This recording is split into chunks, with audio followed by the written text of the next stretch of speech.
Okay. And then I'm going to hand it over to Vera to get us started. Um, this session is different from any of the others we've had because the others are all mostly devoted to those of us with hearing loss and things we can do to make our hearing loss less a part of our lives. In this one, we're turning it around. So we're trying to offer suggestions to people who don't have hearing loss, what the best way is to talk. Do It's you know just, the length? it's not the same as talking to a person who doesn't have hearing loss. And I think you probably picked that up pretty quickly. Um, so I think with that, we can go ahead and start talking about what we're going to talk about. Right. Ellen, why don't you go through our learning goals for the day?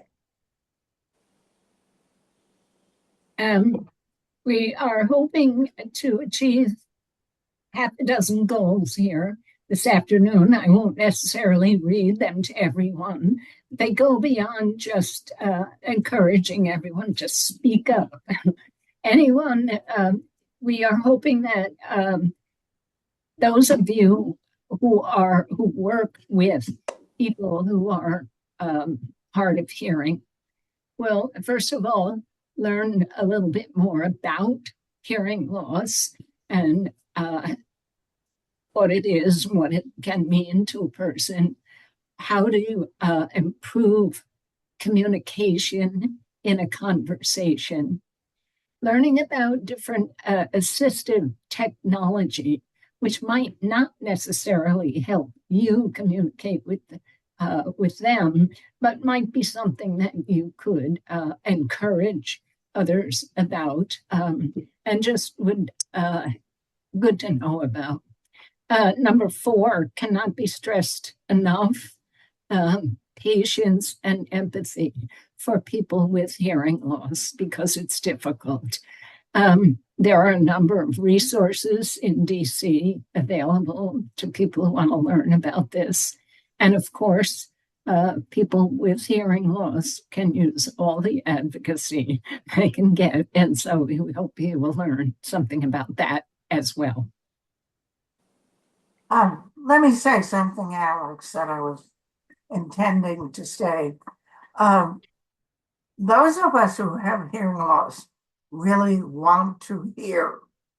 We can't, and it's one of those physical things you can't do too much about. But never think that we don't want to listen to you and that we don't want to hear what you have to say, because we really do. We understand how important hearing is to life in general and to us in particular. Great. Thank you, Vera. Very good point. So what are we actually talking about when we're talking about hearing loss? Hearing loss, as defined by the Hearing Loss Association of America, is the diminished ability to register sound in one or both ears. I like that. We're mostly talking about hearing loss today versus deafness, which has its own special set of considerations. Especially people who are born deaf are often raised speaking sign language or American Sign Language. And so for someone with hearing loss, most of them don't have the ability to sign or communicate with sign language. We will touch on some resources for working with somebody who's deaf, but for the purposes of today, most of this presentation will be focused on hearing loss. It's very common. More than 50 million Americans have some degree of hearing loss. That's about 1 in 7 people in the US. And that number gets much higher the older you get. 65.3% of people 71 years or older have hearing loss in the United States. Untreated hearing loss is linked to depression, social isolation, and increased risk of falls in older adults. I think we all can think of someone in our lives who has lost the ability to hear, and then we saw them socially withdraw or stop doing some of the things that they enjoyed. And we know that that behavior can lead to depression. It can lead to social isolation. About 28.8 million US adults could benefit from hearing aids, but fewer than 1 in 5 of those use them. There's a lot of stigma and shame around getting hearing aids. People don't want to be seen with the hearing aids over their ears or seen as older. It's linked to ageism and ableism. We do know that people who treat their hearing loss wait an average of 9 years to get their first hearing aid after a diagnosis. And people with hearing loss, that number is on the rise. The World Health Organization expects the number of people with hearing loss to double by 2050. So this really is an issue that affects all of us.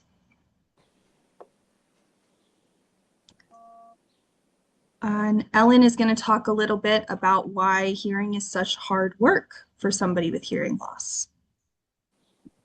I have been using hearing aids and now a cochlear implant for hearing aids for more than 30 years.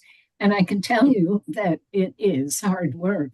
I think that people with normal hearing certainly accept that. Nobody would argue with that.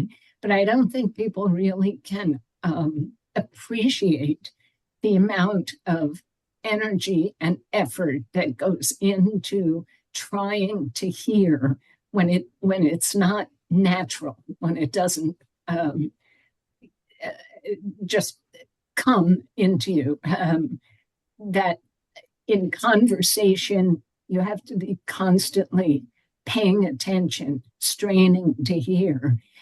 It can be exhausting, really. And one of the unfortunate things, one of the unfortunate things that can happen as a result, as you then stop trying, you give up and just stop listening because you can't deal with it anymore, which has its own unfortunate results, and such as isolation or just disengagement. And so patience is important, that you understand that people really need to work very hard at trying to hear. Thank you, Ellen. Vera or Jeff, anything you'd like to add to that? Let me talk about some of the other things on this slide before we get to Jeff. One of the things that sometimes helps is to have someone who's talking to us to talk a little more slowly, to talk a little more explicitly, and to, when we don't understand, to try rephrasing something rather than using the same words. Because if there's a word or two we don't understand, we might not understand it the second time you say it either. Okay. I have 2 cochlear implants, so I can't depend at all on my natural hearing, which means I spend a lot of time reading things because often I cannot understand what people say, and I use devices to give me text, which is usually quite reliable and I can depend upon. But it becomes very tiring after a while because the text tells you how fast you have to read and how quickly you have to absorb what you're reading while still trying to listen to what the person is saying. And it can be very tiring, particularly if the topic is kind of technical. But we do the best we can with it. And we will talk more here about other things that can help us. But you really need to take into account that it's harder for us to hear than it is for a person who doesn't have a hearing limitation. And that's not just because of the limitation, it's because of the effort it takes us to comprehend what's being said. Jeff? And yes, Uh, Jeff, anything to well, add? well, my personality, I guess I'm lucky that I don't mind people seeing my cochlear implant. I'm happy to talk about it when they ask, and they're, most people are too shy to do that. And I have no trouble asking people to repeat or moving my good ear towards them more. But I understand that a lot of people are not like that, and they don't like to admit they're having trouble hearing or that they didn't hear. And I know my parents used to try to fake it, and my grandparents too, and then, you're saying one thing and they say something that's completely wrong. So that is a lot harder work than just asking somebody to repeat and take some extra time and not be embarrassed about it. So that's something you could encourage people who are hard of hearing to work through in case they are being more isolated than they need to be, if they were a little more assertive. Great, thank you all.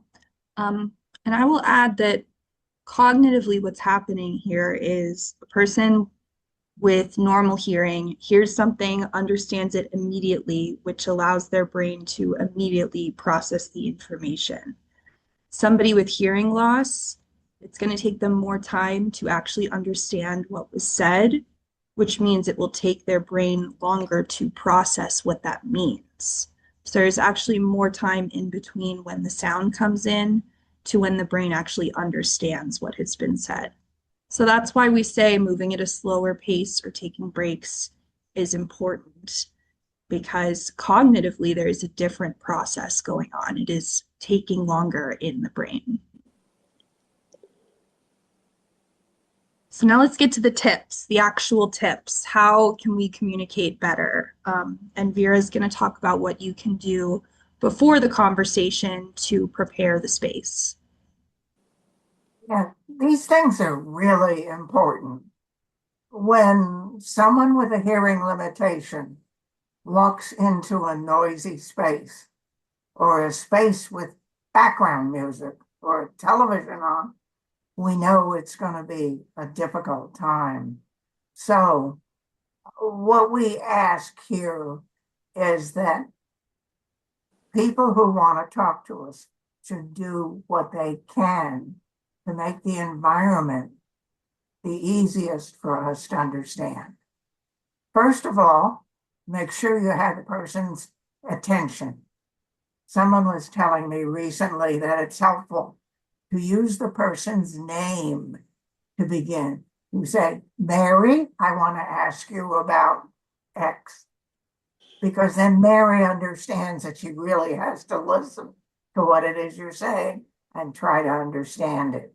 But in general, make sure that the person understands that you want to talk to them and what you have to say is important. Reducing background noise, whatever you can do. If I could go into a restaurant and tell them to kill the music, I would, because that is really annoying. And people who don't have hearing loss probably don't even hear the music. It's just something way in the background. But whatever you can do, don't let a television run while you're trying to talk to somebody. Don't keep other voices in the mix if you can prevent it.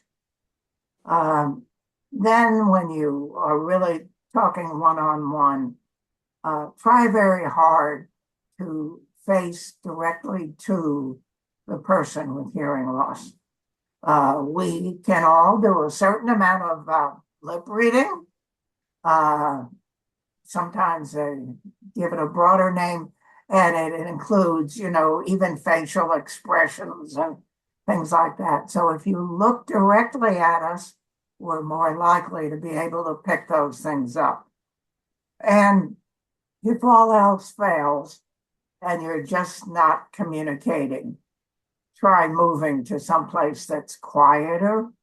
There are places, for example, in restaurants, they say, where you should try to go with a wall behind the person who cannot hear well, because that will help them to not have noise coming from the back. But in general, try to make some sort of accommodation so that the conversation isn't extraordinarily difficult. It's going to be hard enough as it is, but we have an obligation to make it as easy as possible or have effective communication. All right, so you've prepared the space. Vera, what can we do during the conversation? All right. Here we go with some of the specifics. Speak slowly, clearly, and reasonably loud, but please don't shout. Shouting does not help at all. In fact, it makes everything worse because everything reverberates in our electronic devices, and we probably hear less when you shout than when you just talk at a normal voice, maybe a little louder than normal. You can try adjusting your pitch. People with hearing loss tend to lose the higher range of sound first. So the lower ranges are easier for us to hear. And if there's any way you can adjust your pitch, maybe to make it lower, that might help. People have a tendency to drop their voices at the end of sentences. We all do this. You should be aware of it so that you keep your voice up because we're listening to every word, and the last couple words in the sentence might be the most important ones. So please try to keep your voices up. Repeating, rephrasing is helping, but don't repeat more than twice, because if we don't get it twice, we're not going to get it the third time. Try rephrasing. Use maybe easier words, smaller words, if you're being technical, but try to rephrase. If all else fails, spell the word that the hearing impaired person is trying to understand and cannot, or write it down. Sometimes it's really, I hear a sentence and there's one word I don't get, but that one word is crucial. So I might come back and say, I heard what you said before and after, but what was that one word? Then that might help. You should check to be sure that the hearing impaired person understands what you're saying. Because being honest, we have a tendency to fake it. And that's because sometimes it's just tiring to continue to ask somebody to repeat themselves or to speak up or whatever. So if it's something really important, make sure we understand what you're saying. You can ask us to repeat what you just said. And if we do a good job, we understood. And if we say, well, I didn't quite understand all that, you might have to try it again. Patience. You must be patient with us. You have to believe in your soul that we are trying very hard to understand what you say. Because, as I said earlier, hearing is so important that it overwhelms a lot of things in life. And we want to hear, but you have to be patient with us because sometimes things interfere with our being able to hear and understand. And the last one is to take breaks. If there's something that's going on for a long time, you might want to just take a break so the person with a hearing limitation can get up and walk around and get a drink of water or something and sort of get reset for the rest of the conversation because we can't go forever. It's just difficult. And I know it's hard for people who don't have hearing limitations to realize how difficult it is. But just sort of keep that in the back of your mind so that when you're having these conversations, your goal is to make yourself understood to the person with a hearing limitation. Okay, Alex.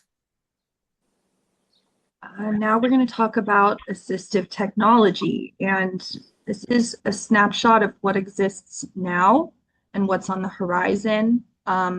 But assistive technology is changing and developing and moving every day. So I'm sure this slide will look different in 5 years. But for now, these are all helpful bits of tech for people with impaired hearing. So let's start with Jeff. Jeff, why don't you tell us about a few of these? Okay, and from the standpoint of people that are not hearing impaired, understanding what these tools are might be helpful. And of course, you have a general idea, a hearing aid makes you hear better. And that is true, but your role could perhaps be with people that have a hearing loss that they're in denial about, or that 9-year wait before they got a hearing aid. A friend or an associate, a volunteer, if you can help them see that it would be better to try that than to keep struggling and having people repeat and saying people are just not talking loud enough or clearly enough, when really, when you hear that a lot, you know it's a hearing issue and not really everybody else doing it wrong. So, and apparently millions of people get a hearing aid and put it in the drawer. So I was really lucky when I got my hearing aid about 3 or 4 years ago. It worked perfectly right away, but not everybody has that situation. So again, encouraging people to take it out of the drawer, going back to the audiologist, getting it tuned, because these things are so complicated and they have a lot of things they can do with the computer screen, and they test you and they ask you if you can hear this or hear that, or is that louder or smaller and softer, and they really can make these things work. So helping people accept that this actually could help might be a nice role for the hearing people. Cochlear implants. So my situation, I had sudden hearing loss. So within an hour or so, back the day after Thanksgiving in 2018, all of the hearing in my right ear went away, and about 60% of that after the time it comes back, but none of it came back for me. So 5 years later, when I was doing just a checkup, they said, "Oh, you should have gotten a cochlear implant because your nerve will forget how to work." Well, if somebody had told me that, that would have helped. And they said the same thing about a hearing aid, because I was functioning probably with about 90% good hearing. And they said, your brain is filling in, but you're really not hearing everything. So I went ahead at that same time, got a hearing aid and the cochlear implant. And the hearing aid sounds very normal and not brassy, like I've heard some people say. And the cochlear implant, if I just stream right to the cochlear implant, it sounds mechanical. And I was wondering whether or not that's helpful or not. until I was sitting, I give tours at the Library of Congress, so that's how well I can hear pretty well. And I was sitting on a bench, and my bad ear was next, facing somebody, visitor. And so I was turning to so I could hear what he had to say.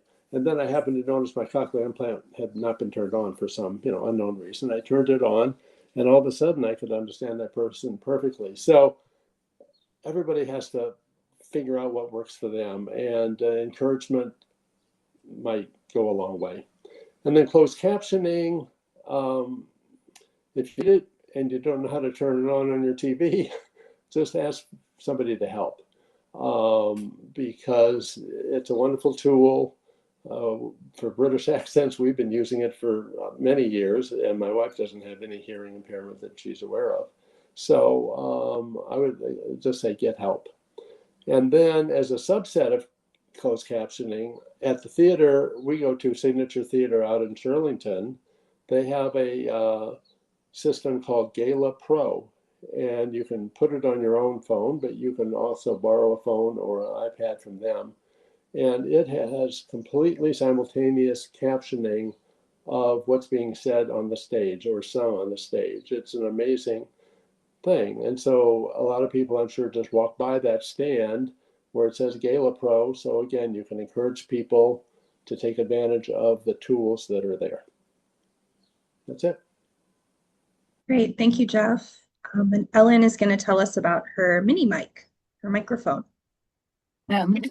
Yeah, I mean, it's important to remember that hearing aids and cochlear implants do not correct our hearing the way eyeglasses and contact lenses correct eyesight, not even close. There's still a lot of hearing missing, even if you've got the most sophisticated equipment in your ears and your head. So I had this little thing. I don't know, you can't necessarily see me if you're looking at the screen, but it's a little device that you could fit in the palm of your hand that the manufacturer I got it from refers to it as a mini mic. And for me, it has been a game changer in a lot of ways. It can only be used with hearing aid or cochlear implants that are equipped for it. It's a Bluetooth connection that sends sound right from the mic to your hearing aids. It's earbuds in your ears. You can wear it around your neck or pin it to your lapel. I have used it, for example, in taking guided tours. I've asked the guides to wear it, and of course they're all more than happy to do that. A guide wants to be heard, and it just makes all the difference in the world for my appreciation of that. I also occasionally, when I go out to dinner with my partner and we're at a noisy restaurant, she will put it on around her neck, and it makes conversation between us much easier. And so if you are in a situation of someone who is talking one-on-one with somebody who has hearing aids, you might inquire if they have something like this, and it could ease your conversation with them. It certainly has proved that to me. There you go. Wonderful. Thank you, Ellen. And Vera, can you talk about assistive listening systems and speech to text apps for us, please? Okay. One thing that's really important that works really, really well for those of us with hearing aids and cochlear implants is smartphones. I have an iPhone. When somebody calls me on my iPhone, I don't have to do anything. The phone just automatically transmits the hearing via radio waves to my cochlear implants, and I hear as well as if you were sitting next to me. So I think most of us, many of us perhaps, have that ability. And if you're talking to someone with a limitation, you might ask if they can talk over a phone, which may actually be easier than talking in person. Assisted living systems have been around for a long, long time. There is one called Telecoil, which I'm told has been with us for 70 years. An organization that wants to have people have telecoil access will run wires around the room where the speeches are given. And the person who wants to hear through a telecoil will have a toggle, basically, on their device, which will allow them to hear telecoil. It's a great thing if you go to a lot of places that use it, and it works. The newest thing that's coming around more slowly than most of us would like is something called Auracast. Just so you know, they got that right. Auracast. It's similar to telecoil, except it doesn't require any fancy setup on the part of the organization that wants to use it for people with hearing limitations. And it's becoming more popular, and many of the hearing aids and cochlear implants can be adjusted to accept Auracast. So it is the future. Or maybe the future is, I was just reading that the Hearing Loss Association of America is having their convention soon, and they're going to talk about AI because they believe that AI can help people with hearing limitations, particularly to hear voices in noise, which is by far the most difficult thing for most of us to understand. So those of us who have lost just hope that these adjustments and these new systems come around in time for us to use them. But they'll certainly be around for the next generation. Right. Thank you. Speech to text is just let me say briefly, Alex. Speech to text is usually a device that you put on an app, on a phone, on a smartphone. Some of them are available free to charge, free of charge. Some charge a bit, but what they do is there's an automatic interpreter, if you will, behind you that takes what it hears through the phone and converts it to text on the phone so you can read it. And that often is very helpful. I use it regularly in restaurants because I find that it's quite reliable. Okay, Alex. Well, on that note, don't overlook even the most basic of technology, pen and paper. If you don't have any of this, you can always write down what you're saying. There's plenty of ways to get creative. So, how can we be good advocates for people with impaired hearing, especially those folks who are maybe not as good of advocates for themselves, haven't gotten hearing aids, don't know exactly what to ask for. One thing we talk about in our regular meetings is not apologizing when you need to ask somebody to repeat themselves.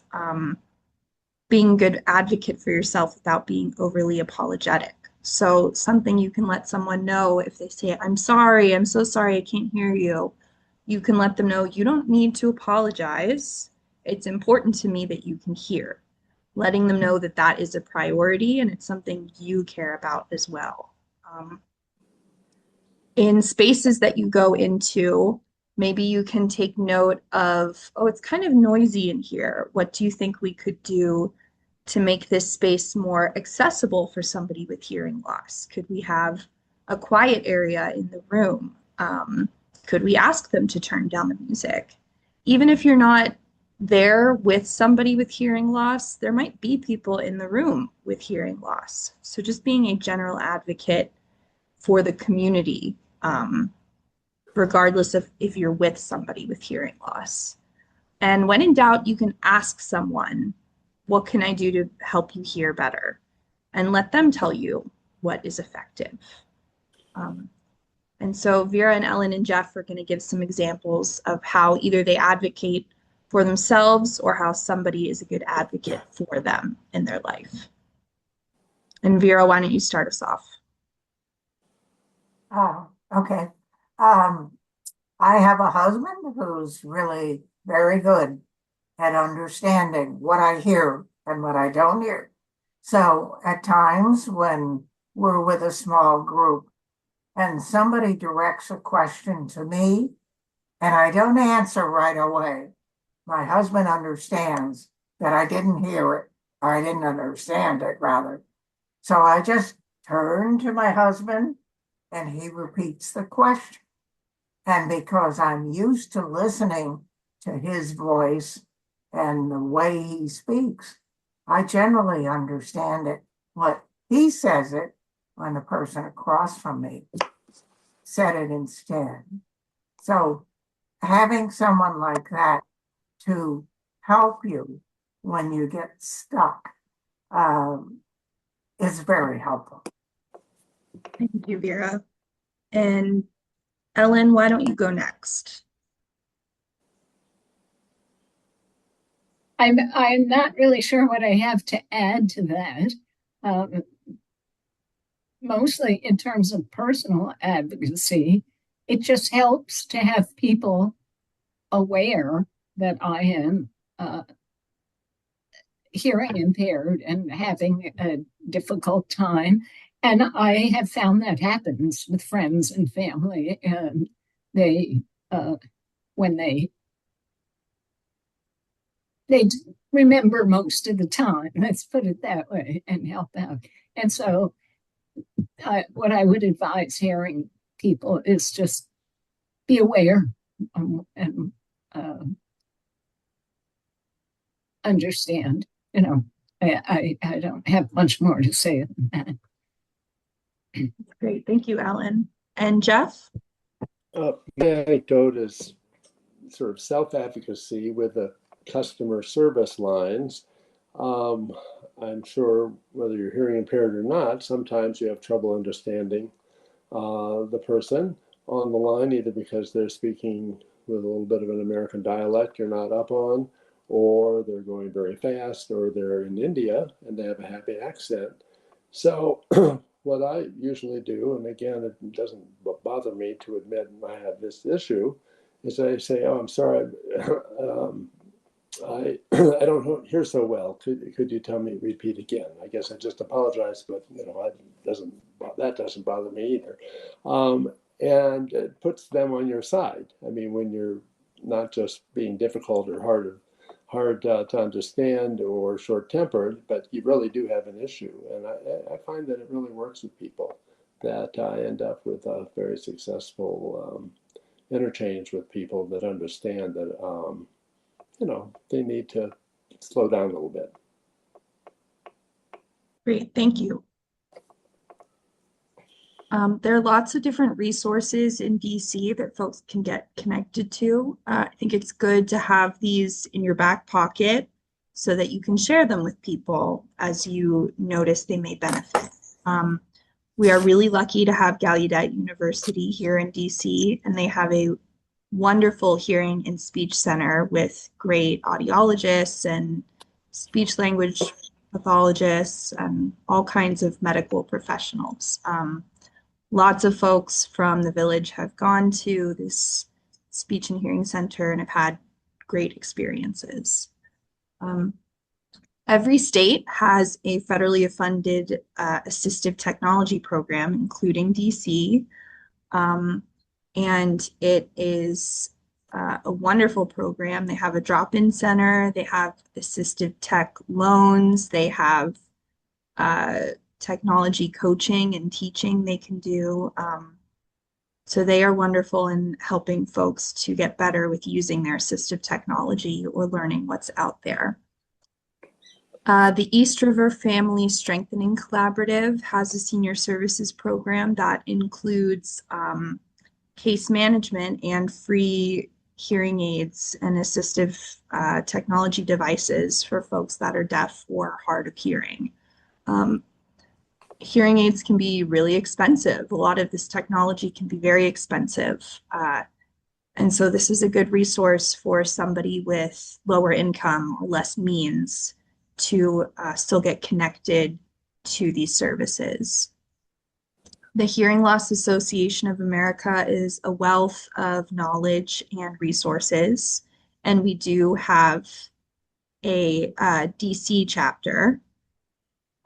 They're in the middle of transferring over their officers right now, so I'm not sure how active they are at the moment, but I know that they are planning on getting that transfer completed and picking up more programming and activity. And then lastly, if you are working with someone who does speak ASL or some type of sign language, there is this website, Independent Interpreters, where you can put out a request for a sign language interpreter. Some of them do it for money, some of them do it for free.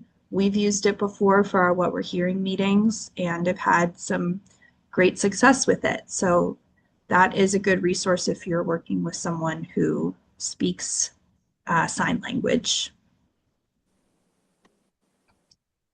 And with that, we have concluded our presentation. That's what we've got for you all. So thank you so much for listening.